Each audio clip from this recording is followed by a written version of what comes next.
This is a Poet Punch podcast.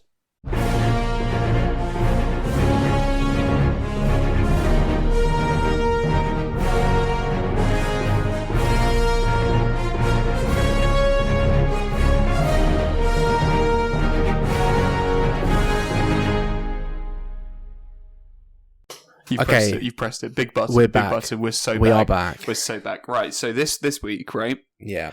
Ironheart's coming out. It is. It actually looks pretty sick now. Everyone was a little bit worried for a bit, wondering what's gonna go on. Yeah. Never mind. Executive producer Ryan Coogler. Awesome trailer. They're giving the guy that was the Han Solo man actual work.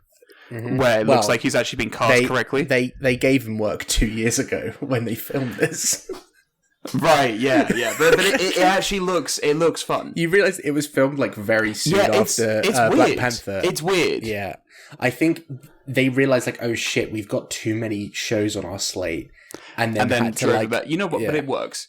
Anyway, so what we're doing this week, so like how we did the not quite Captain America when Brave New World came out, and we Red did Red Guardian when Thunderbolts came out, we are now doing Superior Iron Man, aka Bad Boy Iron Man, aka when he wasn't very nice, when he was a bit mean, when it was like in the Marvel comics, there was the whole switcheroo. Yeah, where all the bad guys became good guys, and all the good guys became bad guys, and everyone was and Tony Stark is the only one kind of smart enough to hide it. Yeah.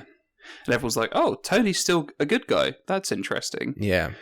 No, he's just a tech billionaire. Actually far worse. And therefore able to just be evil. Yeah.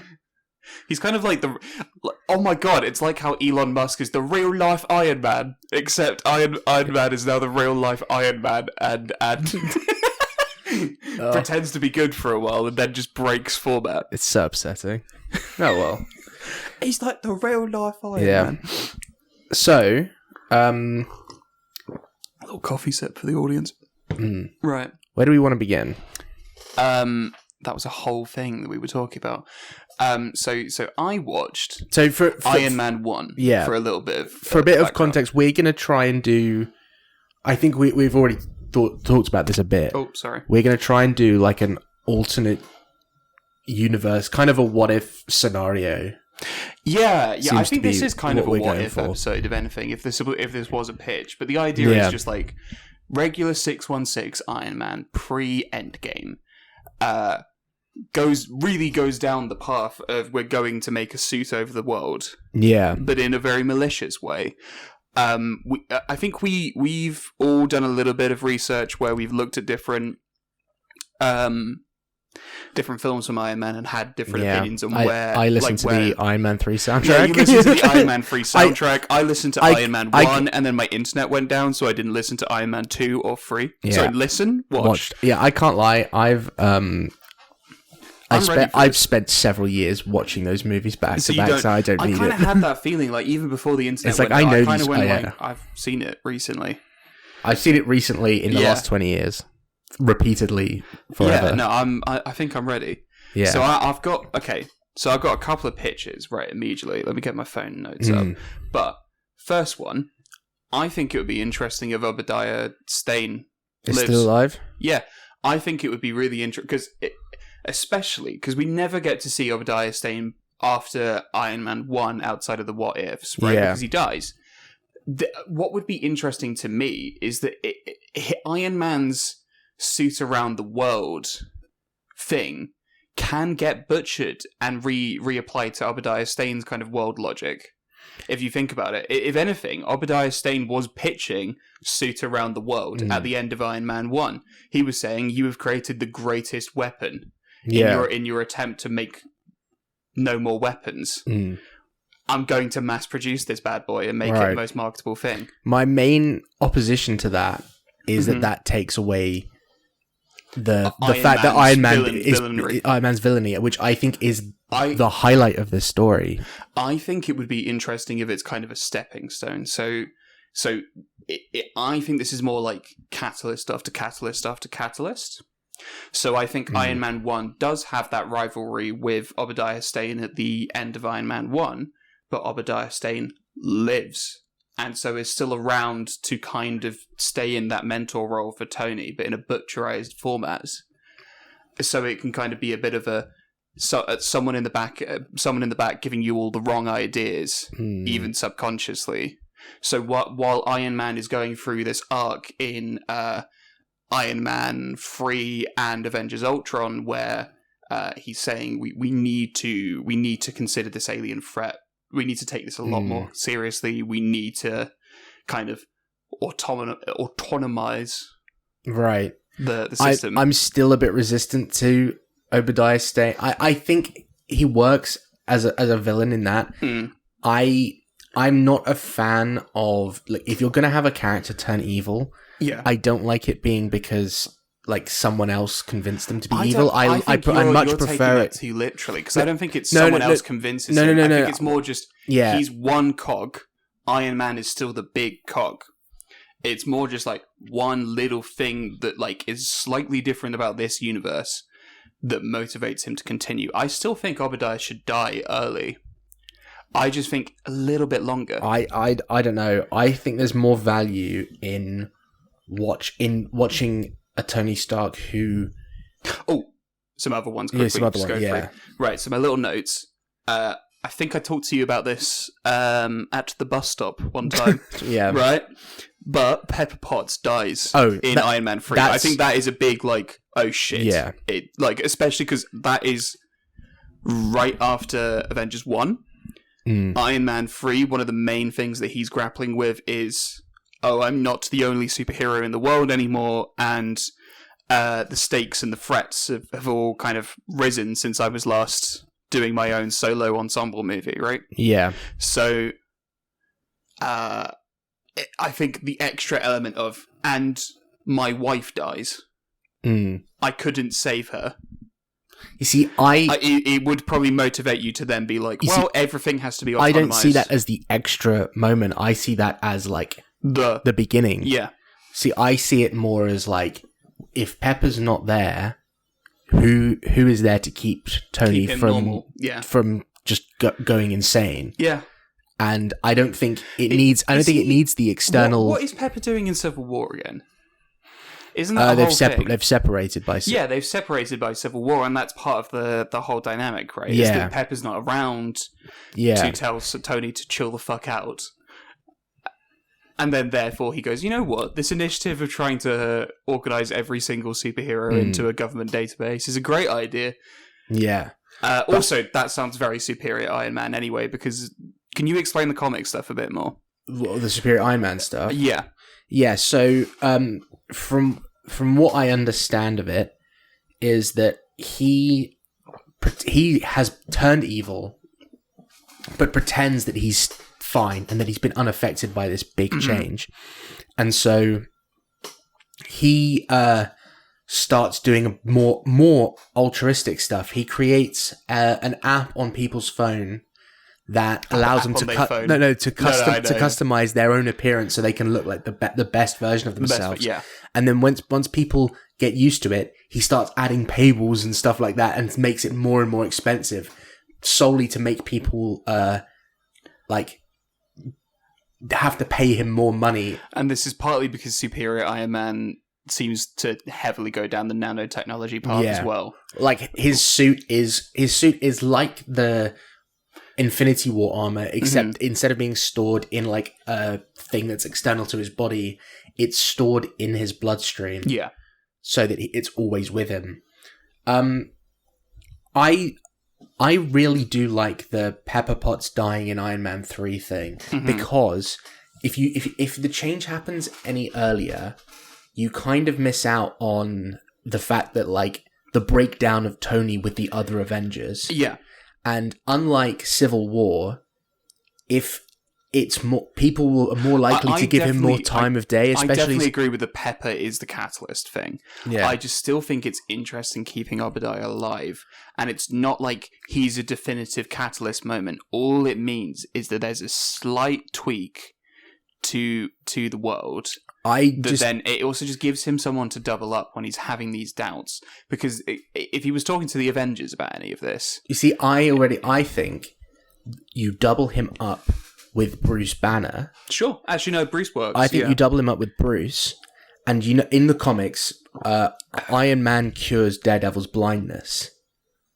Only to take Iron Man? Yeah, while he's Superior Iron Man. Oh, right. Only to take it away from him again when Daredevil starts disagreeing with his stuff. That explains all the images. Yeah. When I was looking up Superior Iron Man stuff. Because I was seeing a lot of like him using Daredevil as a footrest. Yeah. Right. I think the version for this is that he cures Bruce Banner turning into the Hulk.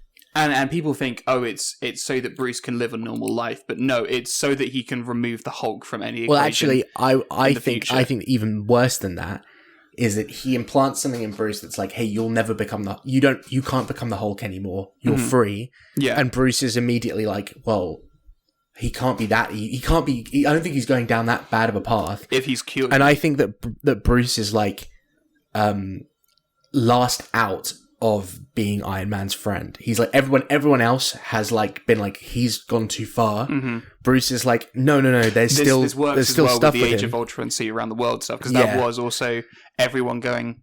And then when Bruce, I think that when Bruce finally does turn on him, he can just be like, well, I don't need you anymore. And it turns out that the cure is actually just a switch that Iron Man has control over. Can turn. Kind of like if Brave New World was done well. Yeah. Anyway. Let's not get into that again. Anyway. But, so, I think, like, so let's look at, like, Pepper Potts' death, first of all. So, she dies, due to the AIM experiment. Yeah. So there's the real Mandarin, played by Guy Pearce, performs the experiment on Pepper Potts, where there's like a 50% chance of success, and she narrowly succeeds. It's something where it's like it really is a flip of the coin as to whether or not you live or die, and she lives, gets to kind of be super powered towards the end of the Iron Man 3 story, where she can be involved in the action beats, and eventually gets cured. So, so Pepper Potts has like a 50% chance of dying. Yes, and then blah blah blah blah blah. She gets cured at the same time that Iron Man technically gets cured of needing the device that keeps his heart pumping and gets the shrapnel out of his heart. So I think, were the coin to flip the other way, and she dies, you would have a far different Iron Man by the time of Age of Ultron. I also don't. I also don't think that he gets the arc reactor removed from his chest. It's like he 100% does not. No, that's almost like that is hand in hand with Pepper Potts recovering and being cured. Is that he's going? Oh, I can put down the burden of this, because it's emotionally that is just him trying to remind himself of his new purpose after what's his face from Iron Man 1 says, make your life worthwhile. The guy in the cave with him. Is it Yuri or something, yeah, something, but that guy, because that's the whole motivation behind it throughout. But behind all of Iron Man 1, 2 and 3 is him trying to find purpose in his life, because the guy's last dying wish was do that. And that's him finally going, I've done that, now I can move on. And now I can be a menace to society in Age of Ultron. And well, like, I think it's interesting is what happens when, so I think Tony Stark very quickly goes down the route of like, I don't ever want to be caught without my Iron Man suit again. Yeah, which is the thing that happens, especially in Iron Man 3. The whole idea is that his suit gets fucked. It works out for him in Iron Man 3. But if she died, I bet you one of the first nanotech is literally the same philosophy behind the Mark 42 armor suit. Yeah, but the complete reverse engineering of that logic. Yeah, whereas I can summon this at any time. It's from anywhere in the world versus I can summon this at any time from my own fucking bloodstream. Yeah, directly. It's kind of like the exact same logic, the exact opposite school of thinking. Now, I'd like to also introduce.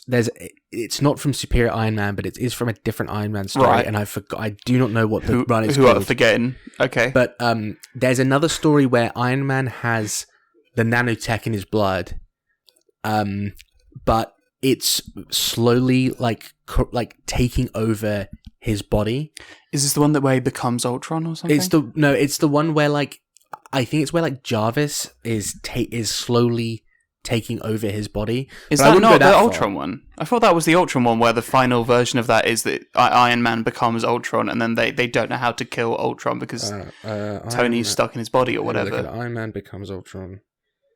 There is a story where Iron Man has this nanotech armor that's in his body, but it's like slowly replacing his cells with Nanotech robotic cells, which I think could be a fun like side effect of what's going on throughout this film. I think that's a great clock ticking beat within a TV movie hour story as well, where it's like that time is eventually going to run out, and that he's going to have his moment of becoming fully robotic. Well, and also he doesn't know what that's going to look like as well. Does he keep his? I would say it's also a little bit of how much of this is him changing as a person and changing his morals versus how much of this is the robot body itself being a manifestation of his changing philosophy and him being far more cold about his actions, his choices.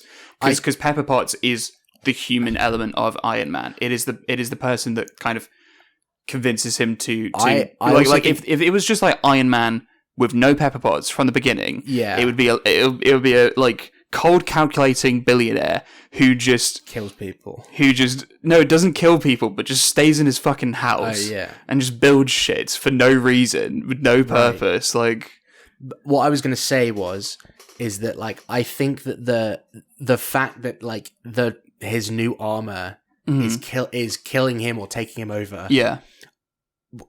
Could work as like a ticking time bomb, or could also work as a great like horrifying reveal to the other characters that like they're like, how come like we need to save Tony? There is literally no Tony left to save. Or them being like, oh, how come like, and be like, we'd never see you without the suit on anymore. Yeah, why is that? And then like, you are the suit, and it's like it's not a suit anymore. Yeah, I am the suit. This is me. This is me. I am Iron Man. He needs to say I am Iron Man. Yeah, but like in a fucked up rather than a evil. No rock music afterwards. Yeah.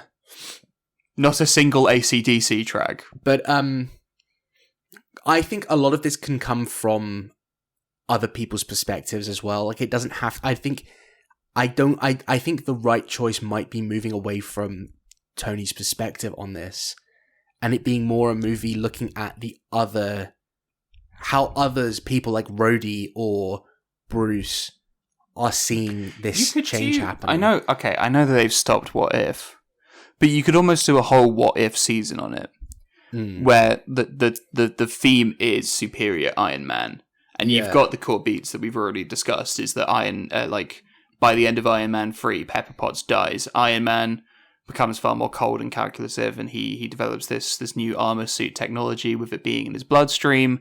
He kind of fast tracks the nanotechnology path that he was going on, and then everything Ultron onwards is new. So you get the Daredevil storylines from 2015 under the new context, and then you revisit kind of the comic logic of Daredevil and Iron Man at that time. I would steer away from too many characters in this, but I think actually the opposite is you steer in. So if you're doing a season, you're doing a season and it's essentially the new Iron Man world, right? Okay, especially if you market it if theoretically if they did it this year, that's almost a reminder of everyone being like, remember when Iron Man was cool? Remember when Robert Downey Jr. was in this universe? Now imagine him evil. So it's kind of almost like a flavor text of imagine what we're going to do with Doom. Yeah. This is kind of what we could be doing with Doom theoretically, but in a new context, in a what if, in a hypothetical, rather than a... Yeah.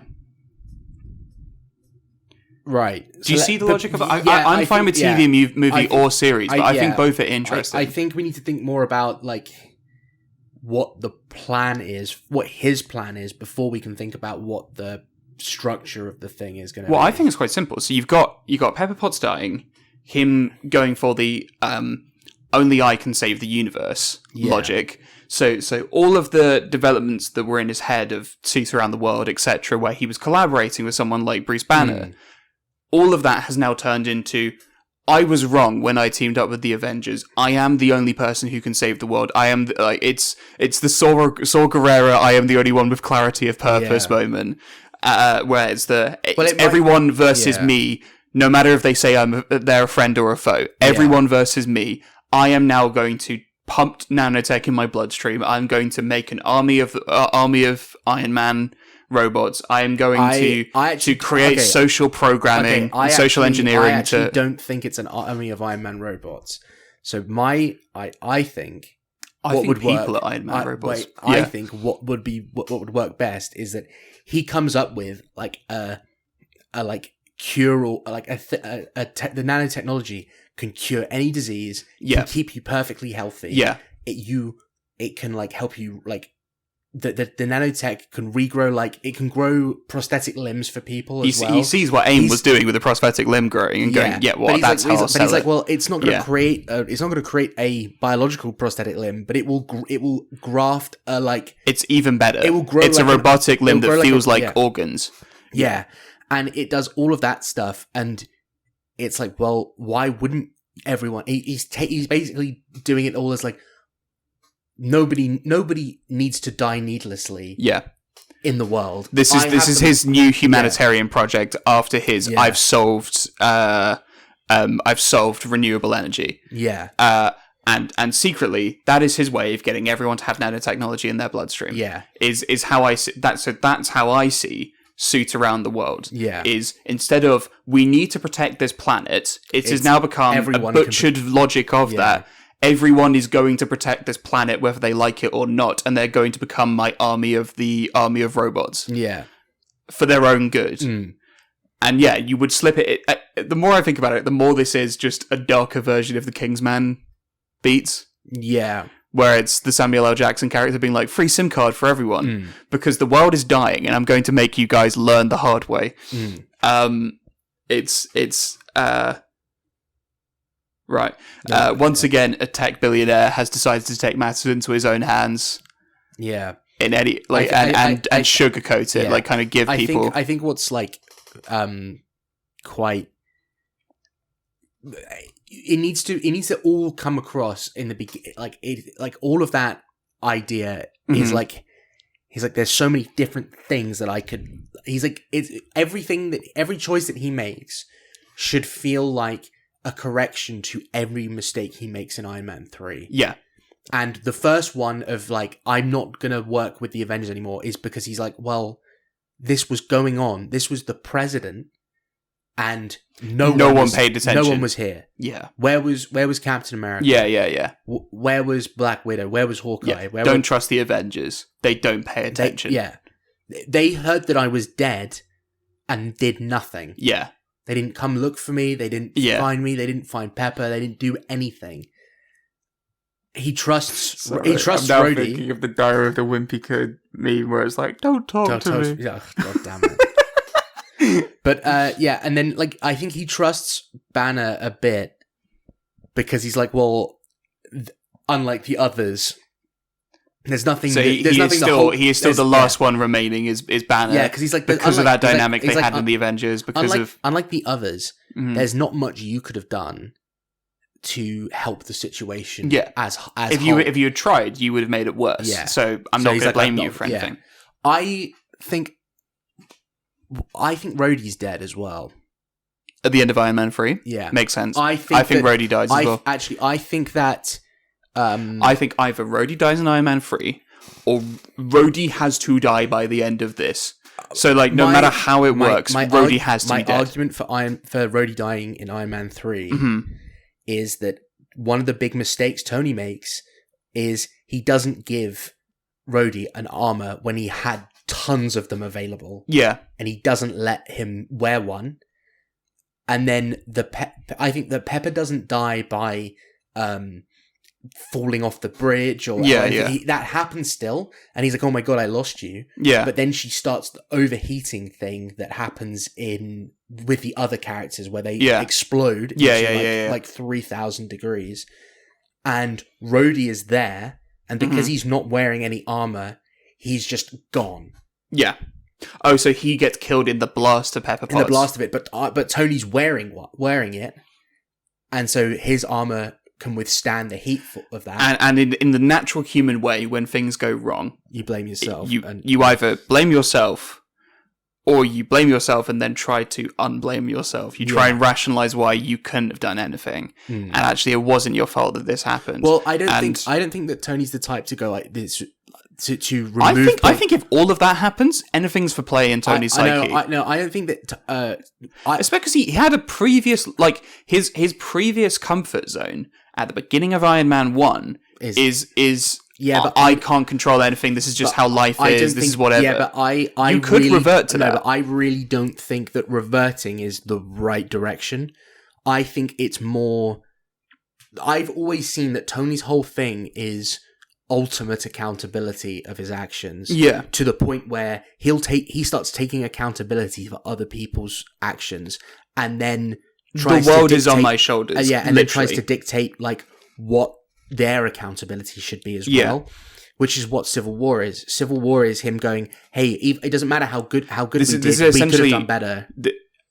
The Pepper Potts dying is the fast tracking of the Civil War breakout. Yeah, but the option that he goes to is instead of the Avengers should be governed by a different. The Avengers should be no more. I should be in charge. It's the Avengers is an outdated system that can only save a couple. Like Avengers worked once. It worked once in 2012. Yeah. Who the fuck says that will work again? Yeah.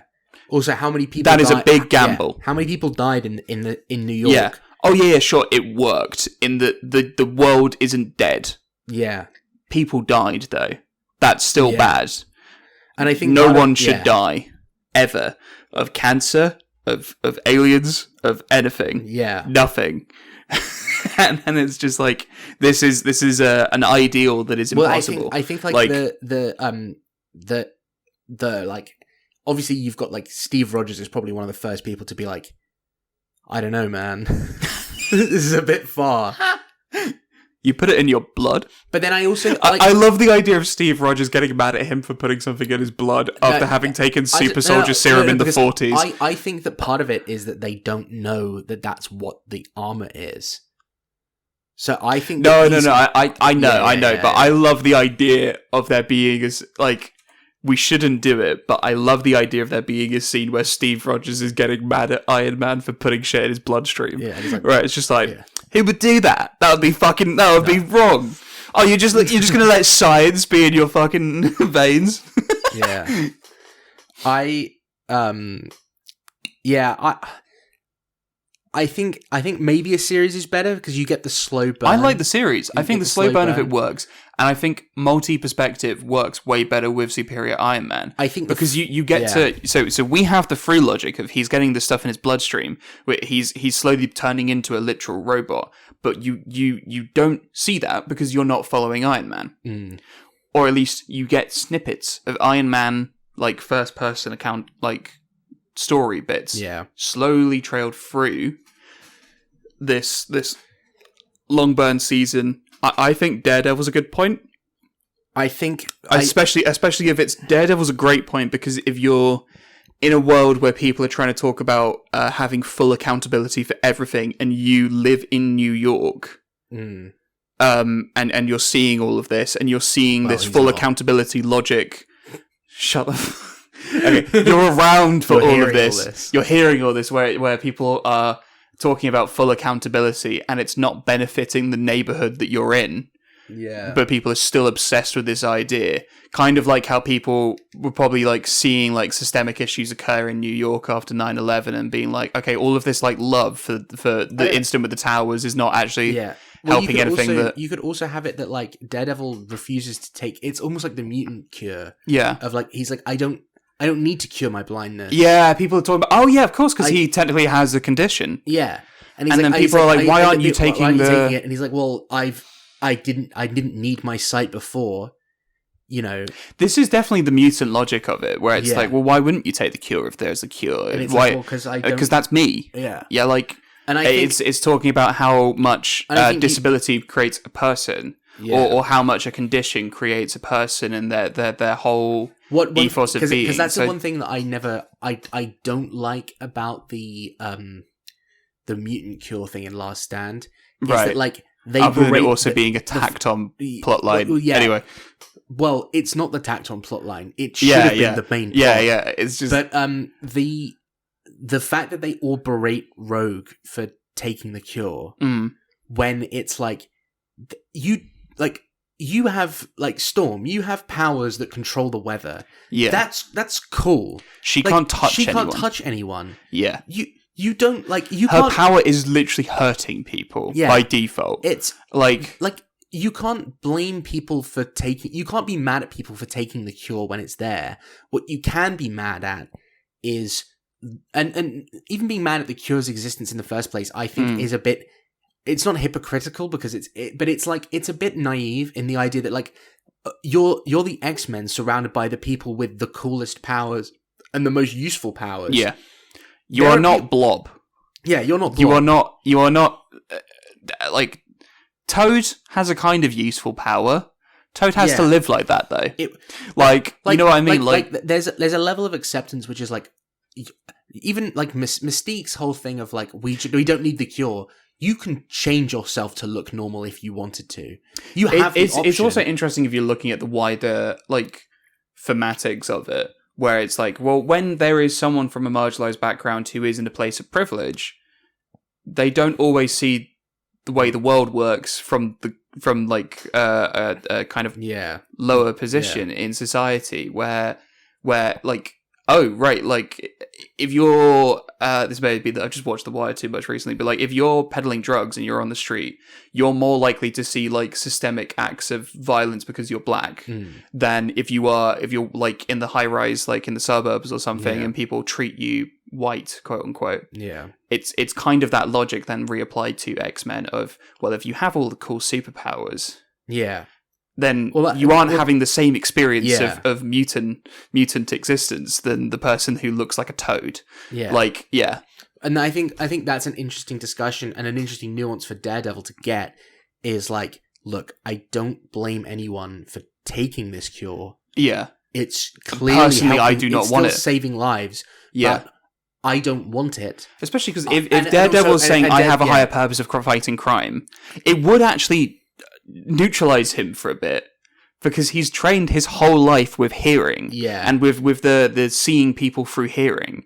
So if he suddenly has to retrain with using eyesight, he would be a worse fighter. I think also would be like him being like, I don't want it, but I don't blame anyone for taking it.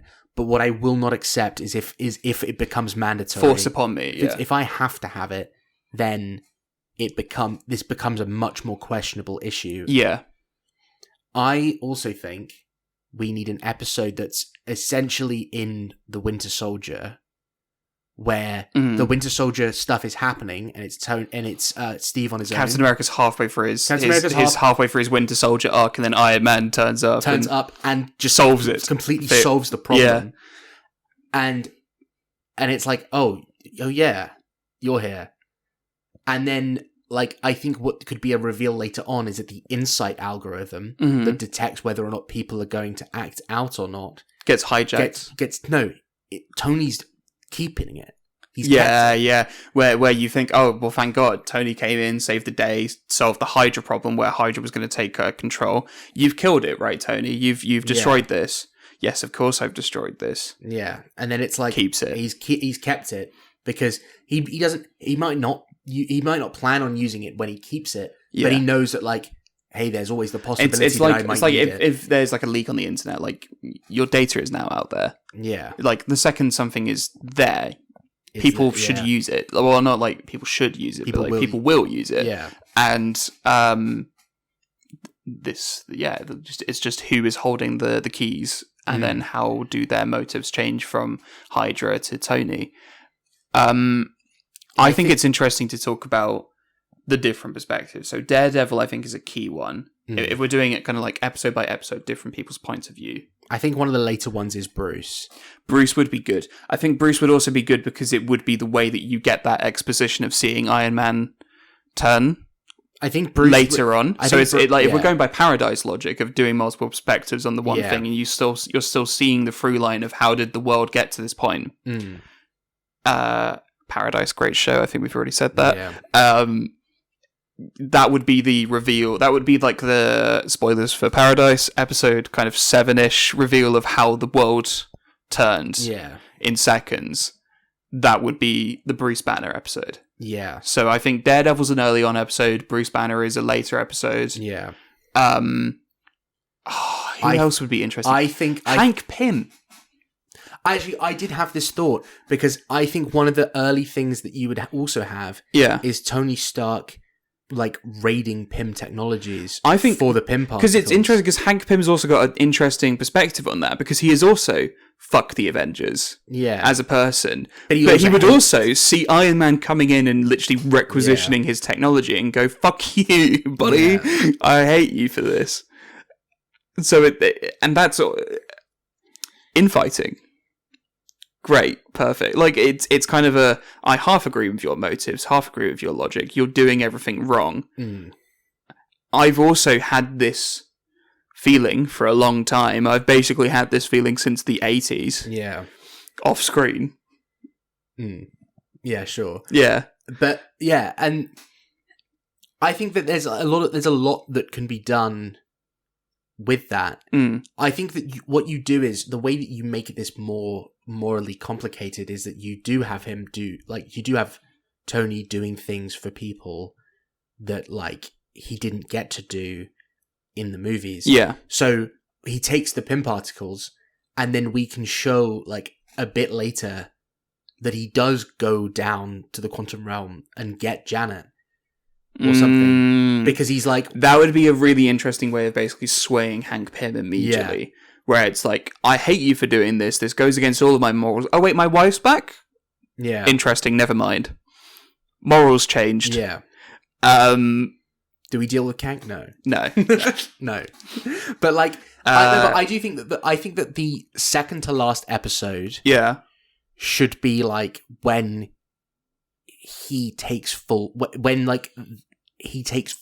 control over accountability the world. For the Earth. Yeah, full accountability. And the Earth is controlled by me. This is my domain. It should be like, there's the penultimate episode is like, he controls the world, and then the final episode is like the Thanos invasion. Yeah, because that was what I was thinking. Thanos is so fascinating to think about with this context because he is Thanos at this point. Yeah, but like Thanos took full accountability of his world, and caused utter devastation, and has now decided to take full accountability for the entire universe. Yeah, and so to have the original plotline with Iron Man being the one that does the final click and is the final person to get the Infinity Stones. The Infinity Stones. That is, it's an utter corruption of his arc from versus Thanos.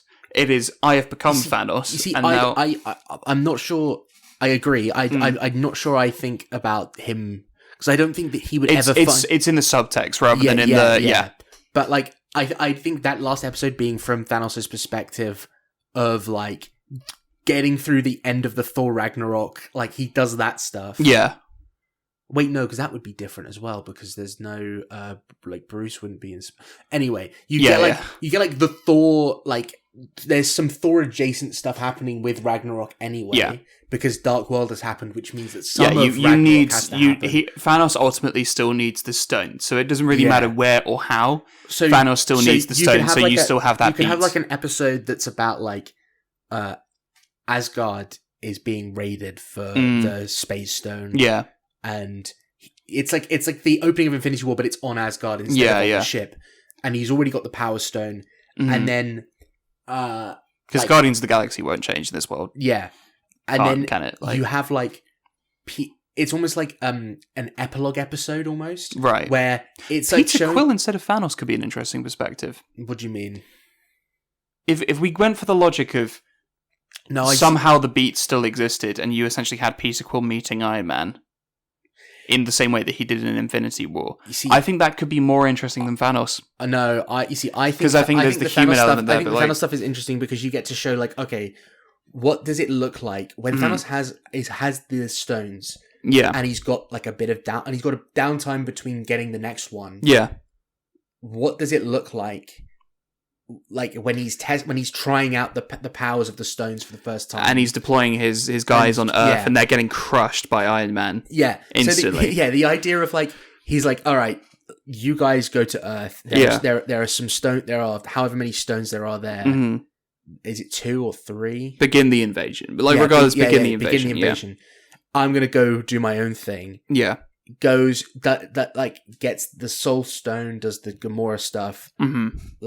So it's basically like you could kind of like speed cut it to like cutting between Thanos getting the stones and the invasion on Earth. Yeah. But like from the perspective of his report back to me, little minion. From the perspective of like the Black Order guys. Yeah. Instead of from the and just them being like, this is what the fuck. Yeah. It's never this difficult. What is going on? Yeah. They're all robots on this planet. What? We were here in 2012. Like, we were 5 here, years ago. We were here like 6 years ago. What changed? Yeah. And that bit, and then like you eventually get to like Thanos arriving on Earth. Yeah. And having basically almost all of the stones except for the Mind Stone from Vision. From Vision. Or at least from Loki's scepter. The Loki scepter on Earth one at minimum, and the Time Stone, which we should also do a Doctor Strange themed. There should be a Doctor Strange episode. There should be a Bruce Banner episode. There should be a Daredevil episode. Yeah. More women. If you're doing the Winter Soldier bit, instead of doing it from Captain America's perspective, do it from Black Widow's perspective. Yeah. Especially because Black Widow also has more insight on who Tony is as a person because of Iron Man 2. Well, I reckon Black Widow is probably the first person to be like, this is wrong. Yeah. So we got Daredevil, we got Hulk, we've got Doctor Strange, Thanos, Black Widow. Mm. I reckon 6 episodes, one more woman. One more woman. Show me the women. Show me the woman. Name like one woman. Like a Scarlet Witch one. Because you've got her and her brother. Oh, that's great as well, because Ultron wouldn't have gone the same way. Yeah. So Wanda probably default definitely still hates Stark. Yeah. In a way that is not as... Well, I don't want to say not as valid, but like not as... I think a bit logical as because it's blind hatred. Yeah.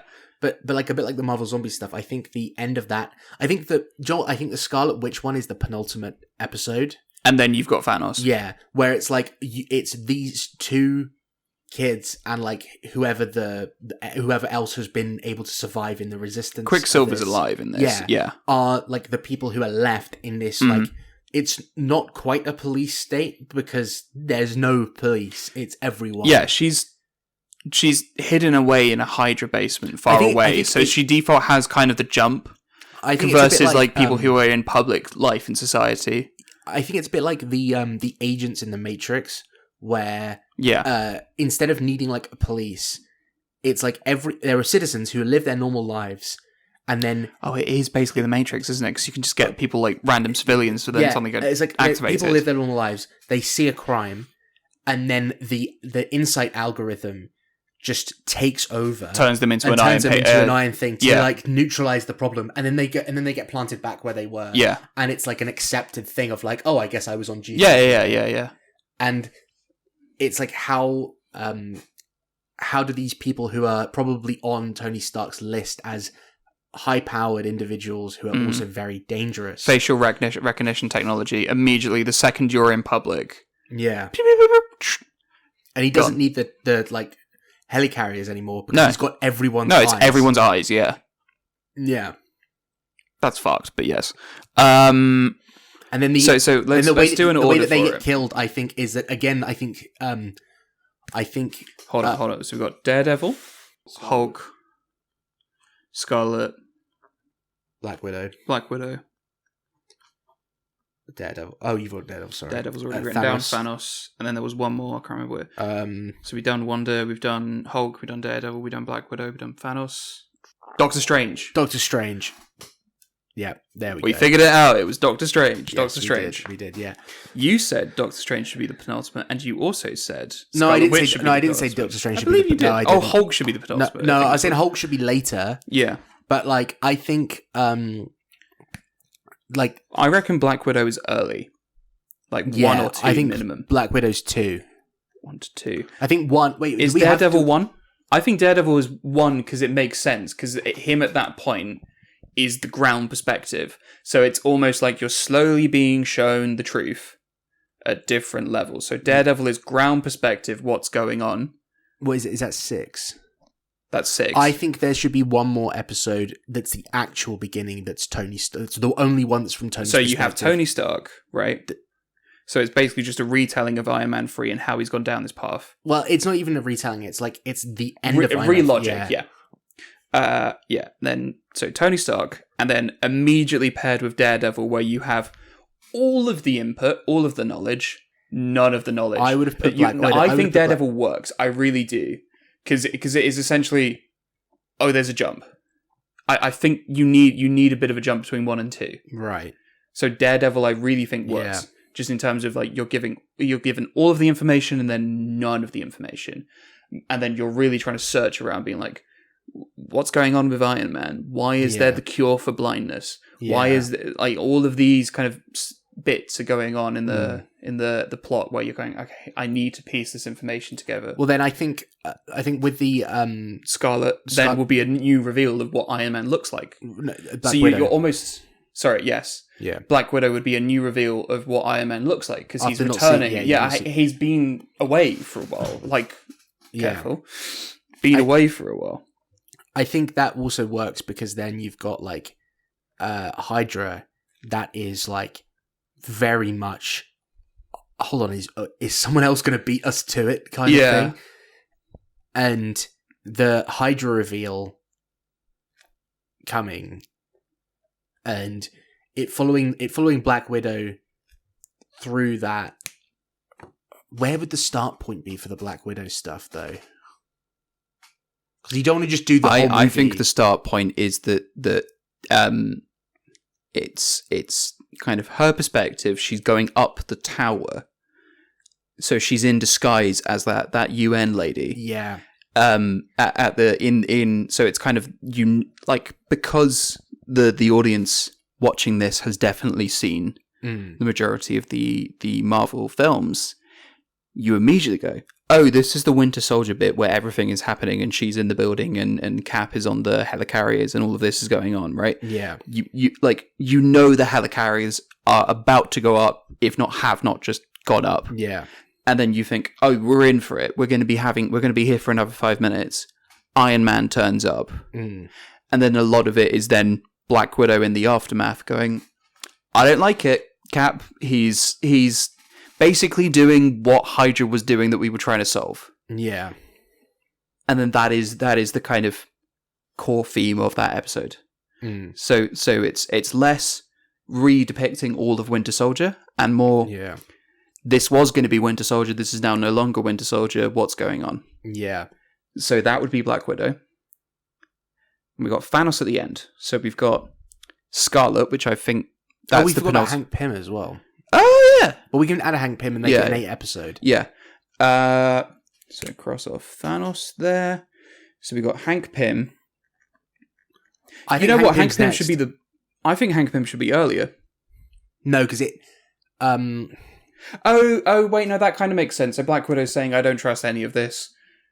And then you move on to the next guy. And then you see him getting more and more cocky with full, seizure of property. Yeah. With Hank Pym through episode 4, right? And you're seeing people... So you're seeing Black Widow not be swayed because she ultimately has no one to love at that level. that could kind of convince her to drop all of her morals on a dime. And then you see Hank Pym, who you've previously seen as this very opinionated, very like morally fixed individual in the main timeline, suddenly go, never mind, my wife is back. Great. Yeah. And you're seeing how, oh right, people's loved ones would convince you to drop everything. It would convince you to change everything about how you operate, and suddenly be very accepting of full government surveillance. Yeah. Almost like the war on terror in the real world. Well, it's also like watching the kind of the Ant-Man problem without Ant-Man. Without what's his name? Scott Lang. Scott Lang. Yeah. Like it's more of a confirmation of, because of this, no more this. Because of this, no more. Yeah. So we've got Tony Stark, Daredevil, Black Widow, Hank Pym, and then we've got episode 5, 6. So I think right before, do you know what I think it is? So the Hulk one is when it's revealed that he is like the one just before the Scarlet Witch one. So that would be. Are you sure we have 8? Because it's Daredevil, Hulk, Scarlet, Black Widow, Thanos, Doctor. Oh, and then Iron Man. Right. So. Yeah.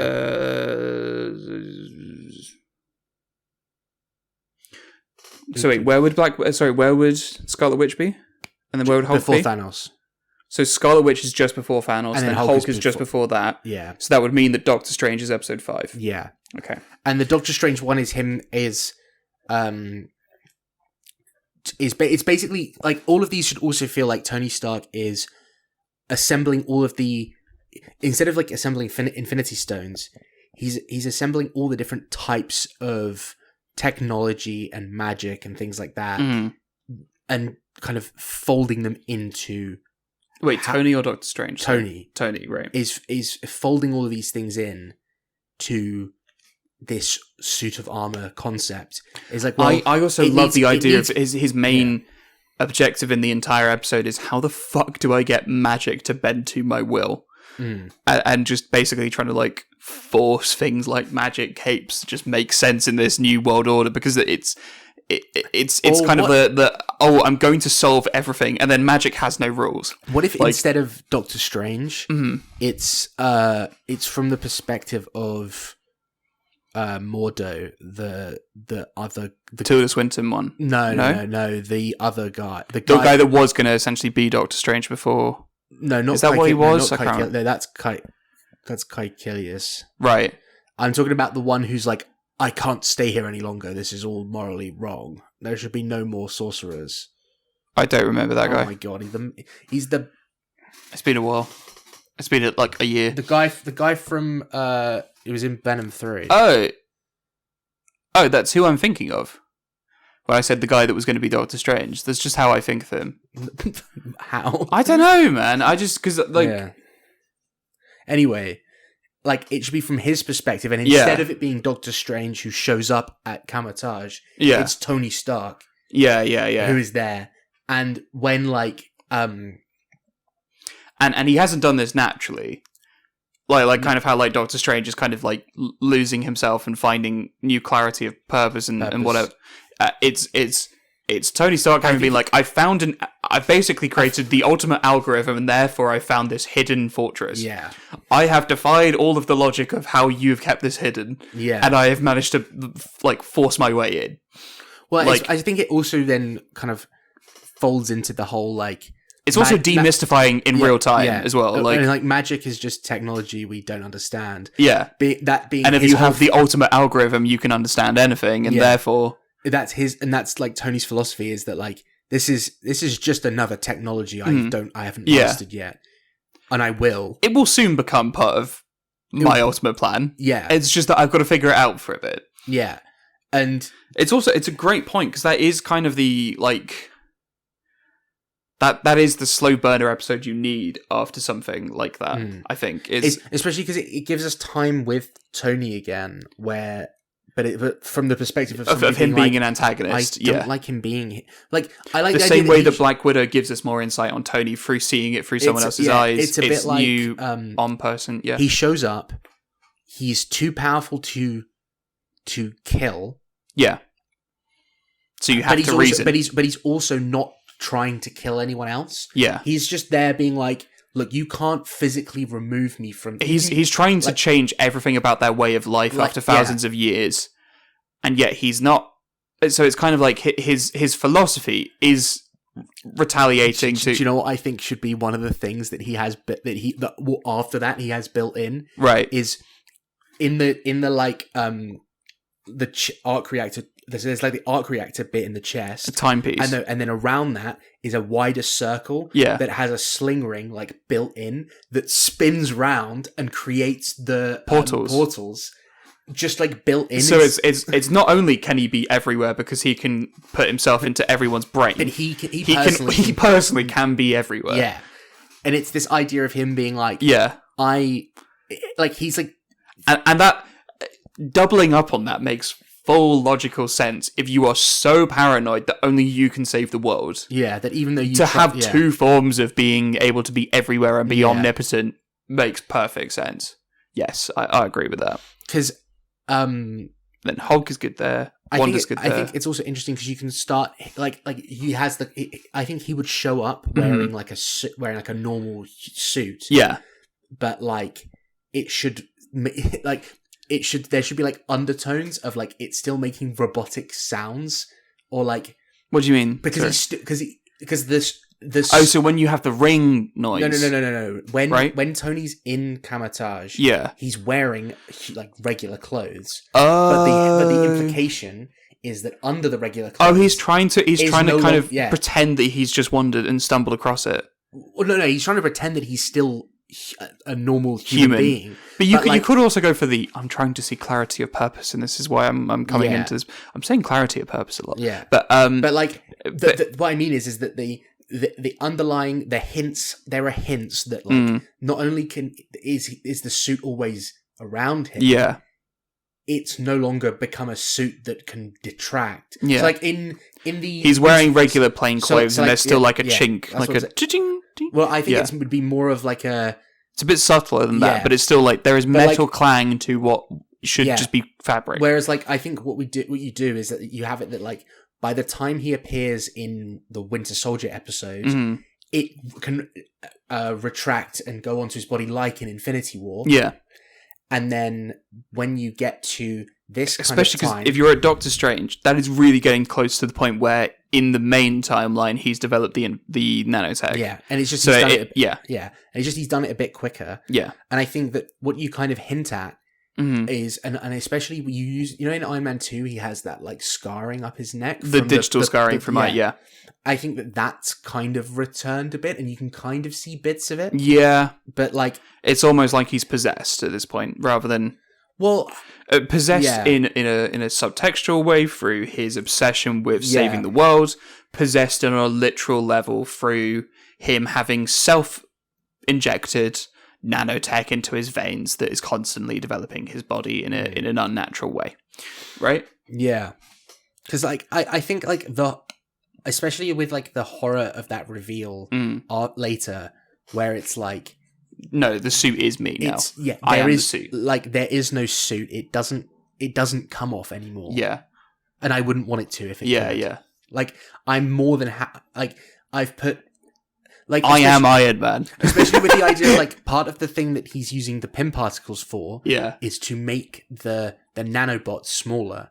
Yeah, he's making them smaller and smaller. So there's more nanobots to fit into one body, and it's like he's got them to the point now where the nanobots are the size of like skin cells, and then they're replacing his body, and that they can self-replicate, and when they have to self-replicate, he's got it that they can use up. I reckon the quantum realm is like full-on devastated, and that he's basically made a mini factory within the quantum realm that then operates. Absolutely. So it's basically like he has a spare factory within the quantum realm that is all operating so that he can create more things in real time out of his own bloodstream that then gets like... Oh, that's kind of a devastating... he uses the quantum especially realm. because if you think at the end of Hank Pym, he just did a nice thing for Hank. Yeah. He just saved the. And then no, that was him. That was him trying to sell it to Hank Pym while he was fucking up the quantum. I think realm. what it is that the Hank Pym thing is like him being like, "Oh my god, you saved my wife, thank you," and then it being I now won't look into this. and then it being like, all I ask is that you don't bother with quantum technology anymore. Yeah. And he's like, that's fine, fair. Sure, I'll do that. He's like, you can keep the ants, but like... he says that as well, just to pass it off, being like, yeah, of course, you can keep the ants, whatever. I don't give a shit. Yeah. Very much gives a shit. And then, uses it for bad. You know how at the end of... spoilers, but the end of Andor Season 1... I can't believe this. They show like what they've been working on. Yeah, where Cassian has been in prison, in jail, and he's been making these cogs and components for a purpose that he doesn't know. Yeah, and it's all been to create the framework of the Death Star that he is going to then have to... I think that you show the quantum realm, and like all the people that are in there are working. Broccoli Man is suffering. All the people that are in there are like working on in actual factories. Not Broccoli Man. they're making the nanotechnology, but it's like kind of bigger to them. I think genuinely, in order to show that, you should have a 2-minute bit in the Doctor Strange episode, unironically, zero cap from the perspective of Broccoli Man. No, I don't think that would go in that episode. I think what you... But it should be in an episode for 2 minutes. I think it's in the... it would be in the Hulk episode. Right. Where the Hulk... Where, like Banner does something that, like, shoots off a bunch of nanobots off of him. Yeah. And because he's not got any body left, it just, like, eviscerates, like, one half of him. Yeah. And then you see it, like... regrow. You see it like regrowing, and it like zooms in, and it zooms all the way in and down. And then you see Broccoli Man. And you see like a bunch of people in the quantum realm being like, more, get them out. Heave, lads, heave! Yeah. And it's like, you just see like tons of these like nanobots being like built and then shipped out. Yeah. That's funny. And then they're sent up, and then they're made a bit slightly bigger, and then they're like attached in, and then it zooms back out, and you see that like the arm is like regrowing. It's almost like a civilization is rebuilding like the veins in the body and the tissue around your arm in real time. Like if you were looking at like a fast forwarded like time mapped version of civilization. Yeah. On an arm. So it's almost like a skyscraper going up to the heavens. Yeah. But it is your arm. And it's like a horrible thought that like every time that he's regrowing this stuff, it's like the labor of like millions of people. I think it's also it's great thematically as well if you're doing this stuff where he's owned the quantum realm. Yeah. Because it is just he's no longer protecting Earth at this point. Everything that he sees is his dominion in his eyes at this point.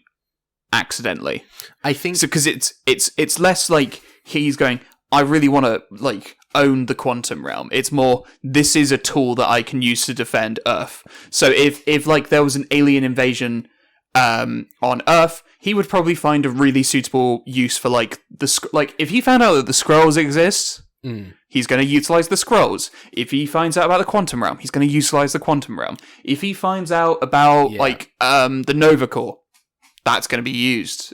Raiders, etc. Well, is it like a bit of visual stuff? Because like the like headpiece that Superior Iron Man wears in the comics, in the comics and like in every bit of art that really exists of it, is like an Iron Man helmet that frames his face. It basically just frames his face, very similar to the Kang helmet. Mm-hmm. I think that he doesn't have that until he comes back from the quantum realm, and the implication being that he went down there. He's killed Kang. He fucking murked Kang. Like, so how Kang was kind of using the quantum realm to make him like he was building like an army down there. Yeah, he's building an army down there to then take over the world. Stark just went, great idea. Yeah, I could. I'm going to kill you now and do your plan. Yeah. Yeah. Oh my god, we made Quantum Mania make sense. Great. By killing Kang immediately, the best part of that movie. Anyway, it's fine. They're not going to use Kang. Interesting. What a JPEG right there. Yeah, there's a lot of like. Right. Okay. Unironically, the best. We're moving from so Hulk. That's kind of his discovery, and that is like the big centerpiece moment of that episode is Iron Man's arm going missing. You think you're about to kill Iron Man. No, he is literally like utilize the quantum. Listen, pay attention. Pay attention. Stop this fucking googling. I am listening. That's the big. That's the big moment, right? Yes. Right? And then you have the Wanda episode where it's like, this is the Resistance, this is the Last Stand, gone, Thanos, boom. Yeah.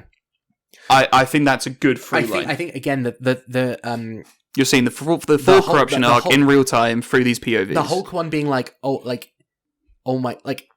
Hulk one is like, it kind of goes back, as you said, like it goes... Kind of like how Paradise, Yeah, and it shows like, I think part of it is also... More context needed now back to present. I think also is that Bruce Banner has kind of, at least in the early days of this, has bought into what Tony's saying more than anyone else. Because where Daredevil was saying, no, do not cure my blindness, Hulk said, yes, immediately cure my gamma radiation. I think he's also a bit more for the like scientific advice. He's seeing this as like, look at all of the like advancements that we've got. We can, especially because that's why why Bruce Banner came into science originally. It's like, this is for humanitarian good. And then I think that's like, we're kind of done other than exploring a little bit more of it, but like that is the consistent beat of this whole... With the Thanos stuff, I think obviously Thanos is going to lose in this, which is like an interesting... And it's also not like Thanos is going to eventually lose. Thanos is just going to lose. Yeah.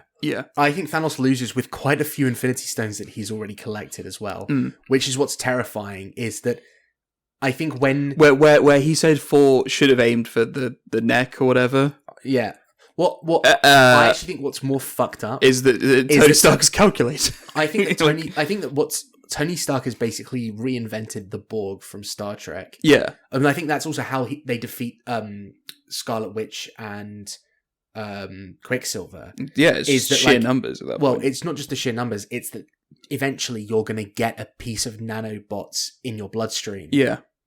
And then once you do... Yeah, like the second you get cut or something, or the second like a nanobot gets near your eye. And then once you do, it's over. Yeah. I think that would also be interesting if you kind of replicate the Scarlet Witch losing Quicksilver in Age of Ultron in the Scarlet Witch loses Quicksilver to Iron Man's nanotechnology. But then Quicksilver is haunting her. Well, yeah, and then super speed. Yeah, you've got someone with super speed that can run up to you, inject you with nanotechnology before you even realize. God, fight out over. And Scarlet Witch can probably has the ability to like repel some of the nanotechnology in her blood but she can't like beat Quicksilver in terms of speed. So gone. Yeah. So it's like, she had a chance. Gone. Yeah. Yeah. But then I think Thanos is an interesting one because it's established in Infinity War that it's much harder to make him bleed in the first place. Yeah.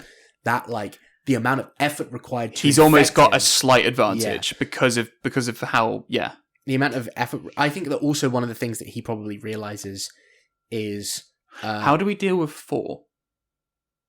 Interesting, because I think Thor would be fascinating with this dynamic because he could have essentially left Earth, not come back, or at least came back for Dark World very briefly. Didn't notice what was going on because he's an alien. He's not understanding the context of the world. He's still learning about what the world is. So if the world is slightly a bit more authoritarian, he's not going to immediately clock that as an alien being. Ooh, I think maybe. And then Thor... he comes so Ragnarok happens, but no Hulk. Yeah. He returns. What about Hela though? You've got like... I think even Hela is like... It's only briefly on Earth. For that one bit. No, but what I mean is, what about Hela in terms of, like, can Thor beat Hela without Hulk? I think that's going into the territory of how do you make people win in stories. Yeah. And that's just the author dictates who wins in a story. Because but one way to avoid Thor is that when Thanos invades Asgard, Hela's in charge. Yeah. And that tells you all you need to know. Thor loses. Well, you don't even Thor need to loses Ragnarok. You don't need to say it out loud, but Thor has lost Ragnarok. Yeah. Hela is in charge of Asgard. He's essentially had to flee Asgard, comes back to Earth, says, Tony, you've got to help me out. I could almost see like a broken Thor working for Thanos. In the same way that the Thor core is a thing in Secret Wars. Like if say Hela is like doesn't know how to kill Thor. Yeah. And so he's kept in prison the same way Loki was. Yeah, and then Iron Man literally invades Asgard. No, I don't think that makes sense as well, especially if you're going for the full logic of if he knows something exists, he will conquer it. Whether he's realizing that that's how his brain works or not. Because if he does that with the quantum realm, Asgard is untapped potential in terms of further technology. Would go, I'm going to fly up to space now, I'm going to take over Asgard. My main thought process on that, I think that could be the end of the Thanos episode, is that after he defeats Thanos, he goes to Asgard. Yeah. But I think that, like, it needs to be very earth-grounded in terms of what... I would say that 4 happens after Thanos. So you essentially have the, like... no, because hear me out. Right, hear me but out. you're forgetting that Thanos would have gone It's like an encore. Right. It's like a epilogue of, like... No, but the Thanos one is already an epilogue. I guess, but like... Let me explain what I'm thinking, is that, like, the Thanos in the Infinity War goes after... He gets the Power Stone first from Xandar, and then he goes and gets the Space Stone. Yeah, so you have to meet... Which I think would be... I think that's the strategy. I don't think that he would change the strategy just because... And then, therefore, he's default interacting with Hela because of who's in charge there now. And Thor is imprisoned. Yeah. And I think that Thor is so broken by the Asgard situation and what Hela has done. Yeah. Because Hela is probably worse for Asgard than Thanos is, because Thanos only kills half of everyone. Yeah. Hela has probably killed off a lot of people. Yeah. Hela probably killed Heimdall and Loki again. Yeah. And, like, quite a few other people. Yeah, like, Thor would have a different dynamic with Thanos if Loki was already dead and there was no one to... I think if Thanos... there's a possibility that Thanos could release Thor in that scenario and be like,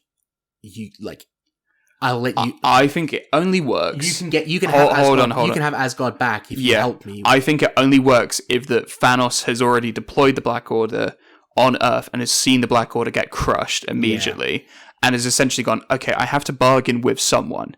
So you're already seeing Thanos be broken because he's not going for his full vision. He's seeing him having to, like, bargain and reason and try and get some version of his utopian dream. I would have Thanos use Asgard as a base of operations. Yeah, and Thor is his friend. Well, they're like enemy of the enemy is my friend type logic is how they're both working together. Yeah, I see it as like, while the Bifrost is still there, why wouldn't Thanos use that for his armies instead of having to transport them the slow way? It's the I have to find an advantage when my enemy has created all of the advantages for himself. Even that, it's just like I think Thanos would see the potential of a transportation system that can transport an entire waves of an army onto a planet, which is far more effective than using like drop ships. You could radicalize the remaining Asgardians, especially if Thor became on his side. You could radicalize the remaining Asgardians with the logic of you were the gods of this planet. Yeah. And they're trying to become their own gods. Go stop them.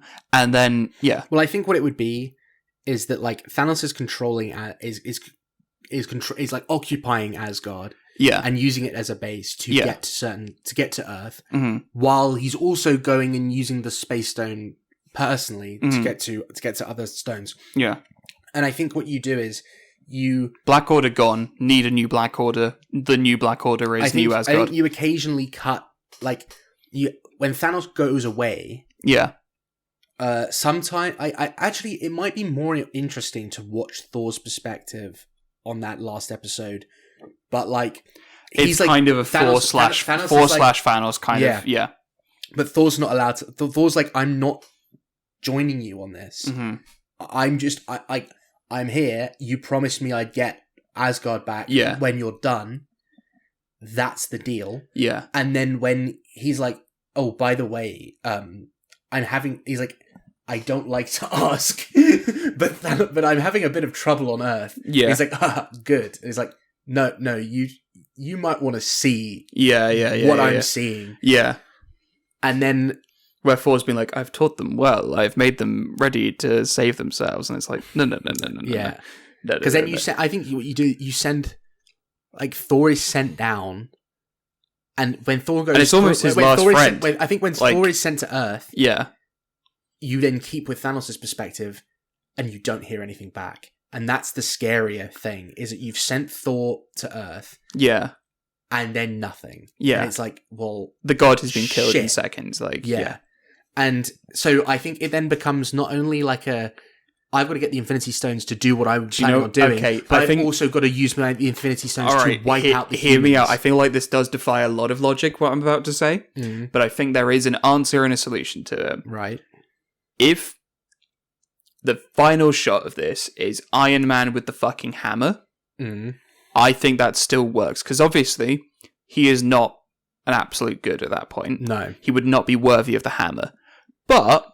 He's probably got so much magic that guy has maybe gone, I'm literally like the rules of this world are mine now. Well, and like if I think the whole no, it doesn't matter how much it weighs argument kind of goes out the window if you have an entire quantum realm worth of power within your hand to grab. And like I think it would be fascinating to see an Iron Man hold Thor's hammer, but like slowly. Well, it's almost like he's using a broadsword with a small hammer. Well, I would argue that in the way that Vision can hold the hammer, because he's not real, he's not a human. Yeah.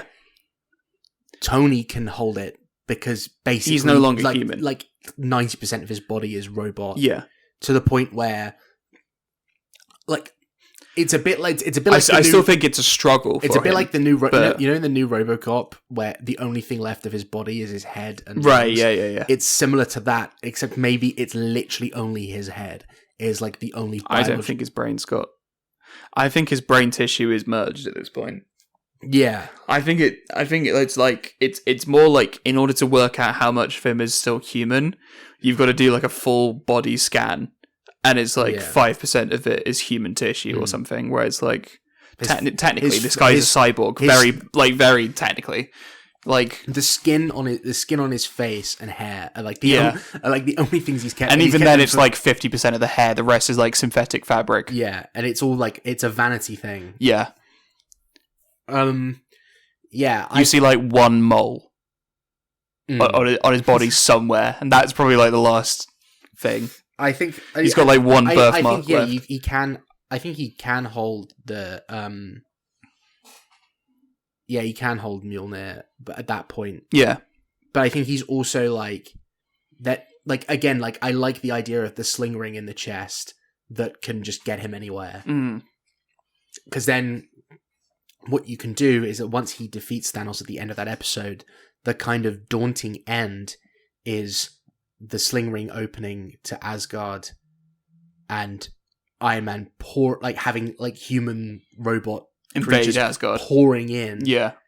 And then from there you're like, well, you've already established that Asgard can get you anywhere with the Bifrost. I think with all of this, the implication is that he essentially hijacks the comic plotline of Wakandan Space Empire. Yeah. With just a hideous reimagining through like a new robot army, human robot army space empire, where the idea is this was all to save Earth, and you're seeing it through the plot line where it's like the quantum realm is now taken over, New Asgard is being taken over, blah blah blah is being taken over, the universe will be taken over by this new, and it's just one person lost his wife. The entire universe is now robot. Yeah. It's kind of the, like, the domino effect of this all. Yeah, it's a bit of, like, the Ultron stuff from What If, but it's more of a personal, like... Because in that, Ultron gets all the Infinity Stones. I actually think... That's interesting. I'll watch it one day. I actually think that that he doesn't need the Infinity Stones. No.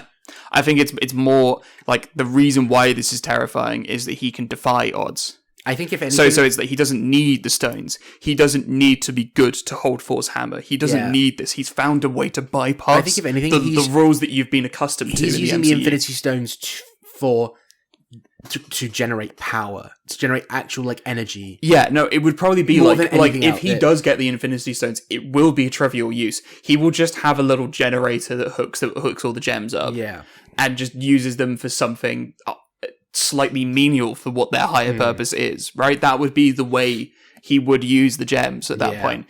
It's the same logic of in the TVA them being like, yeah, there's a couple of gems here. Yeah. It's that level of logic of this is beyond these these rules, this is beyond this. So... And then, to tie everything back in, right, the stuff that we're doing in a longer term. Oh God! How does... Okay. I actually think it's quite simple. He's a man, like...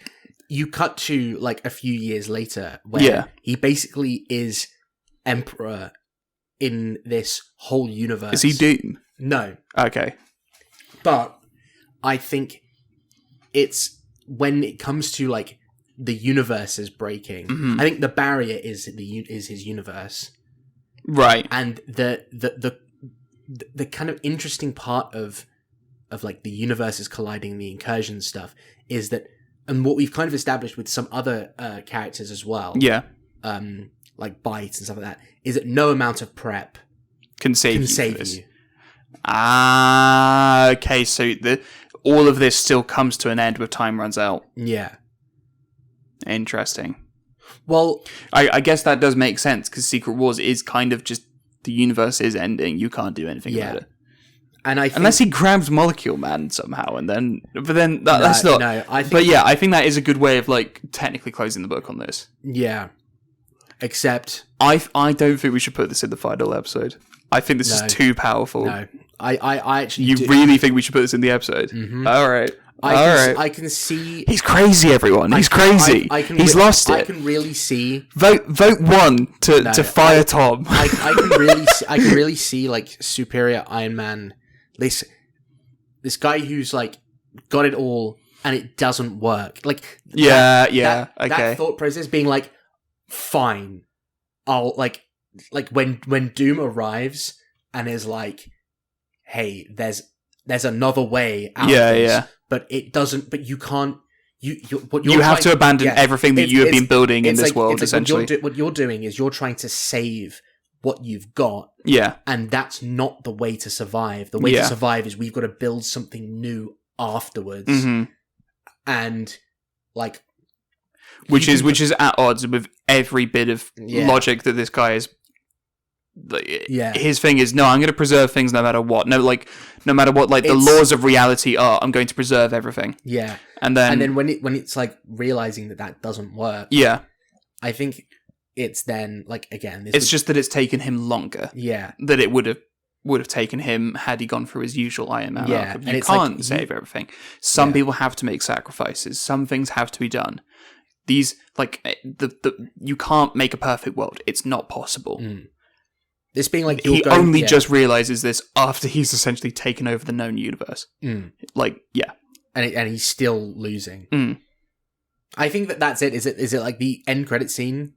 Or whatever, is like an incursion happening, and the incursion happening on Earth, which is now literally the center of the universe. Yeah, in the new Iron Man Empire. Oh, do you know what I like? Because I'm a big fan of like you can be great, but there's always a universe where someone's better than you. Yeah. Is that like he's prepared? And Doom, played by Robert Downey Jr., is that? No. I think there's an incursion with like another universe that's different. Yeah, and the Earth of that is led by like a like King Thanos type or some other thing, and it's like, hey, you're the most powerful thing in this universe, but in another I'm stronger in another timeline. Oh, you killed the Thanos here? That's cool, but I'm not that Thanos. Yeah, I'm not that one. I've got all the Infinity Stones, and I kept it. There's always a bigger fish, like in Star Wars. There is always a bigger fish. I've just wiped you out. Yeah, and like, so he does die. And he wipes out like Earth.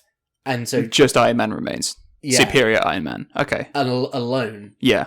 As like a Having created this entire network, he is now just left alone with his nanotech suit of armor. Yeah, it's like a 3-minute post-credit scene. If he were to recreate his empire, he now has to start from scratch. Yeah, and I think it's just him, like, alone, and then, like, Doom appearing kind of, like, through a, like, portal thing or, like, whatever. And then... Hello. Whatever Doom uses Do you want to come with me and be evil? And it's like... He's like... Hello, me, man. Hello, friend. Yeah. Right. I think that's it. And Prime Mover's there. Superior Iron Man is weeping, and like mourning the loss of his entire empire, his entire kingdom, like the solution to everything. And then suddenly, Prime Mover puts a hand on his shoulder and says, "There, buddy. Everything's going to be okay." Well, I love the idea of Prime Mover essentially being our Nick Fury for all of this bullshit. But I also kind of like in the Injustice movie, the animated one, which I'm not a huge fan of. Still haven't watched it, because why would I? There's one of the things that I find very fascinating about it is that Superman goes through this whole thing of becoming evil. Yeah. And in the second that like other universes come up as a concept, he's like, well, fuck this. I'm not staying here. Like, that is great. That is. I think that's like Doom. All Doom has to do is offer the same thing that he offered Hank, which is that like, we can find a world where Pepper's alive. Yeah, great, and that's it. We should end it there. I think we should end it there. But that was sick. That was fun. We've done it. Happy Ironheart, everyone.